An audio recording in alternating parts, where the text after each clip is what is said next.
পলক সাহেবের এই যে পলকে পলকে যে পোলটি, পলক সাহেবের যে পলকে পলকে পোলটি, আমি এটা দেখে পুলকিত। এটা হচ্ছে কি, সে 31শে জুলাই সে ঘোষণা দিবে ফেসবুক এবং এই আরো সোশ্যাল মিডিয়া এটা সম্পর্কে সে জানাইবো, কিন্তু তার ফেসবুক আইডিতে সে কিন্তু এটা পোস্ট করছে, হয়তো বাংলাদেশের অনেক মানুষ দেখতে পায় নাই। ইন্টারনেট একা একা বন্ধ হয়ে গেছে। পলক সাহেব সেরা জোকস, গুলি করার নির্দেশ দেওয়া হয়নি, নৌমন্ত্রী সেরা জোকস।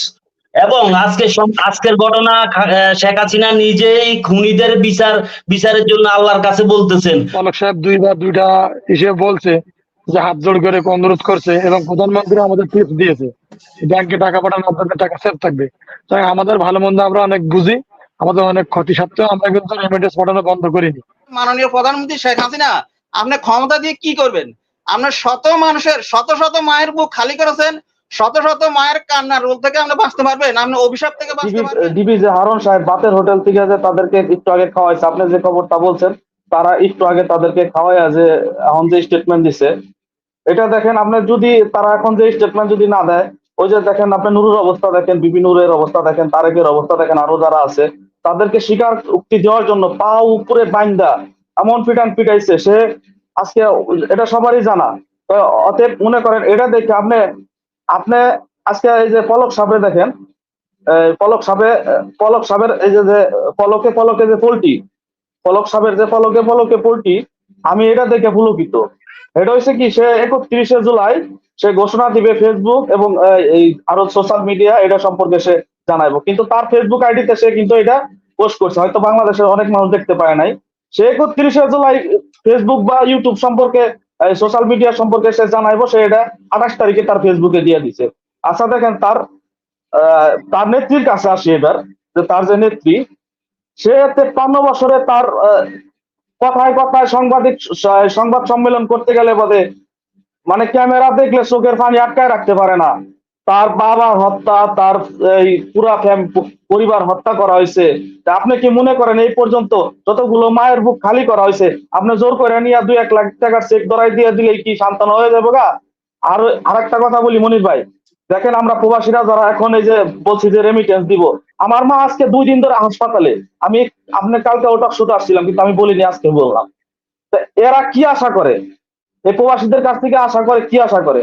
এদেরকে এখন এখন শুধু সময়ের বাকি, তাদেরকে এই গদি ছাড়তে হবে, এছাড়া আর কোনো পথ নাই। ঠিক আছে, আমরা যতদূর করার দরকার প্রবাসীর পক্ষ থেকে আমরা সবাই একত্রিত আছি।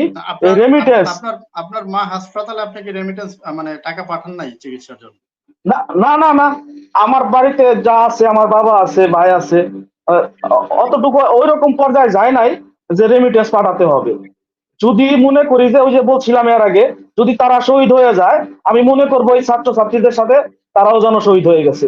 এটা একবারে মানে আমি সত্যি কথা বললাম, আমার মা আজকে 2 দিন ধরে হাসপাতালে। আমি আজকে কথা বলতে পারছি, নেট ছিল না, কারণ বড় ব্যাংকে নেট খোলা হয়েছে 2 দিন, কিন্তু আপনার সিমের নেট দেওয়া হয়েছে আজকে। এতটুকু বললাম মনির ভাই। এখানে আমার ভাইয়ের রক্ত ঝরবো, আমার ভাই গুলিবিদ্ধ হবে, আমি আমি আমি কোন সরকারের টাকা দিব? কোথায় রেমিটেন্স পাঠাবো? ধন্যবাদ মনির ভাই। জি, ধন্যবাদ মনির। ধন্যবাদ মনির ভাই এবং জাতির থিঙ্ক ট্যাঙ্ক তিনজন আলোচকবৃন্দ, আসসালামু আলাইকুম। বাংলাদেশি হিসাবে আমি আজকে অনেক লজ্জাবোধ করছি। আমাদের আইন বিভাগ 17 বছরের একটা ছেলেকে রিমান্ড দিয়েছে, 7 দিনের রিমান্ড। প্রত্যাখ্যান করা হয়েছে, সেটা প্রত্যাখ্যান করা হয়েছে। রিমান্ড প্রথম দেওয়া হয়েছিল, পরবর্তীতে সেটা প্রত্যাখ্যান করা হয়েছে। তাকে এখন শিশু আইনে বিচার করা হবে বা জিজ্ঞাসাবাদ করা হবে। জি ধন্যবাদ। আবু সাইদকে হত্যা করেছে বিশ্বের শত কোটি মানুষ দেখেছে, কিন্তু পুলিশ চার্জশিট দিয়েছে কি তাদের গোলাগুলিতে, ছাত্রদের গোলাগুলিতে আবু সাইদ নিহত হয়েছে। আবার আবু সাইদের পরিবারকে ডেকে নিয়ে 9 লক্ষ টাকা দিলেন। আবু সাইদের জীবনের মূল্য কি 9 লক্ষ টাকা? আমরা জাতি হিসাবে 54 বছর পর জনগণ স্বাধীনতার স্বাদ গ্রহণ করতে পারে নাই। এর চেয়ে লজ্জার আর কি আছে? এখানে মানুষ আমাকে প্রশ্ন করে, বিভিন্ন দেশের মানুষ প্রশ্ন করে তোমাদের বাংলাদেশে কি হয়েছে, আমি জবাব দিতে পারি না ঠিক মতো। কিন্তু জাতি হিসেবে আমার কাছে খুবই লজ্জাবোধ মনে হচ্ছে। মাননীয় প্রধানমন্ত্রী আওয়ামী লীগের শেখ হাসিনা, তিনি এই বাংলাদেশের প্রধানমন্ত্রী হতে পারেন নাই, তিনি আওয়ামী লীগের রয়ে গেছেন। আপনি ক্ষমতা দিয়ে কি করবেন? আপনার যে ক্ষমতা, এই ক্ষমতা দিয়ে আপনি কি করবেন? আবু জেহেল এজিদের জন্য আমির মুয়াবিয়া 70,000 লোককে শহীদ করেছেন। কিন্তু এজিদ মাত্র 3 বছর ক্ষমতা ছিল, আজকে 1300 বছর পরেও এজিদের বংশধর থেকে কোনো লোক ক্ষমতা আসতে পারে নাই। তাহলে মাননীয় প্রধানমন্ত্রী শেখ হাসিনা আপনি ক্ষমতা দিয়ে কি করবেন? আপনার শত মানুষের শত শত মায়ের বুক খালি করেছেন, শত শত মায়ের কান্নার রোল থেকে আপনি বাঁচতে পারবেন? আপনি অভিশাপ থেকে বাঁচতে পারবেন? রক্তের উপর দিয়ে, সাগরের উপর দিয়ে আপনি ক্ষমতা দিয়ে কি করবেন? মানুষকে স্বাধীনতা দিন, মানুষকে সুযোগ করে দিন। শেষ কথা আমি বলবো, 80 দশকে এন্ড্রকিশোর একটা গান গেয়েছিলেন, মোরা নিরন্ন বড় ক্ষুধার্ত, নেই কষ্টের কোনো শেষ, এই প্রশ্নের সোজা উত্তর তুমি দাও বাংলাদেশ। মাননীয় প্রধানমন্ত্রী, আপনি কি এই প্রশ্নের উত্তর দিতে পারবেন? ধন্যবাদ আপনাদের সবাইকে। এরপরে যে দেখছেন বিপুনুরকে বা 12 কোটি টাকা প্রস্তাব দিয়েছে নির্বাচন করার জন্য, ফের নির্বাচন না করে তার কাছে পঙ্গুত্ববরণ করতে হচ্ছে। তার অবস্থা খুবই শোচনীয়। আমরা সবাই তার জন্য দোয়া করবো ইনশাল্লাহ। ধন্যবাদ সবাইকে। তীব্র নিন্দা এবং একটা সমালোচনা করতে চাচ্ছি যে আজকে ওবায়দুল কাদের সাহেব বলেছে যে কারফিউ না দিলে শ্রীলঙ্কার মতো গণভবন দখলে ষড়যন্ত্র করা হইতো।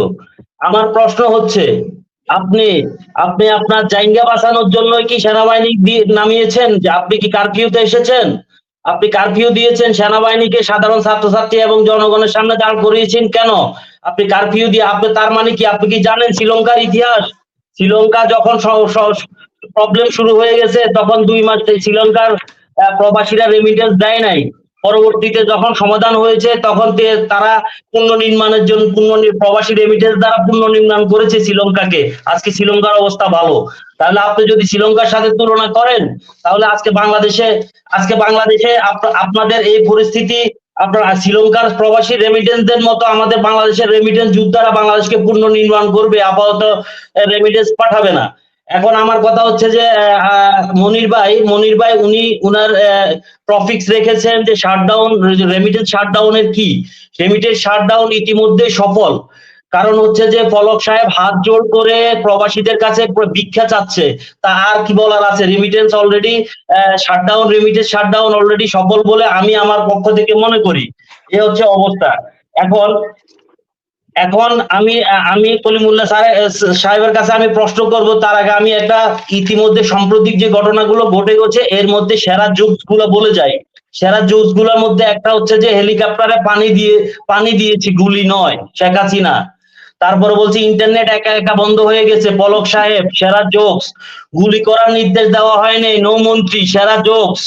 এবং আজকের ঘটনা, শেখ হাসিনা নিজেই খুনিদের বিচারের জন্য আল্লাহর কাছে বলতেছেন। উনি নিজেই খুনি হয়ে আমরা উনার এই দোয়ার জন্য আমিন বলে যাই। কারণ হচ্ছে যে উনি নিজেই খুনিদের বিচার আল্লাহর কাছে দিচ্ছেন। এটা হচ্ছে যে ইতিহাসের সেরা জোকস। এখন আমি কলিমুল্লাহ সাহেবের কাছে প্রশ্ন করতে চাই, মনির ভাই আপনি তো শুনতেছেন আমাকে নাকি?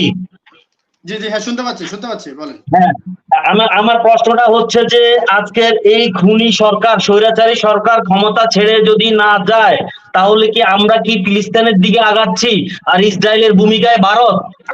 অবশ্যই আমার উত্তর দিয়ে যাবেন। ধন্যবাদ। জি, ধন্যবাদ আপনাকে, ধন্যবাদ।